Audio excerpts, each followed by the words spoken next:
अब तो हमहू लोग के कही पाब कि हमर पिंकी के मैथिली आबे, न तो परिहारपुर वाली हर समय हमरा ताना मारत रहे कि अहाँ के बेटी के मैथिली नहीं आबे।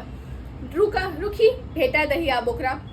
यही कनिया बुझलिए कि पिंकी के अब मैथिली आबे छे, किछ पूछा के हैत या सुना के हैत तो सुन लेबे ओकरा से। ई तो बड नीक गप भेल, हमहू कनी सुनू अहाँ के पिंकी के एल मैथिली क्या आईना बाजे। अभी पिंकी काकी के कनी गोर लगी। गोर काकी गोर ही है ना, की ना बाजे छी ही गोर लगी, गोर पे छुही गोर गोर गोर लगी गोर। पिंकी जो ना कहीं दौड़ के समोसा लेने अभी ना काकी ला। नहीं मॉम जी, मैं होम नहीं जाऊंगी, अभी बाहर बहुत आन्हर हो गया है। आन्हर की अनहार अनहार भ रहल छै तू ना। काल्हि अहाँ बुझलिए दीदी तते बिहार उठल छले ना गाम पर। बिहार?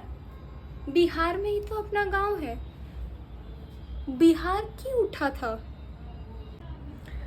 की है कन्या, की लगावे छी अहाँ मुंह पर आके? मुंह तो बड़ चिक्कन लाग रहल है पहले से।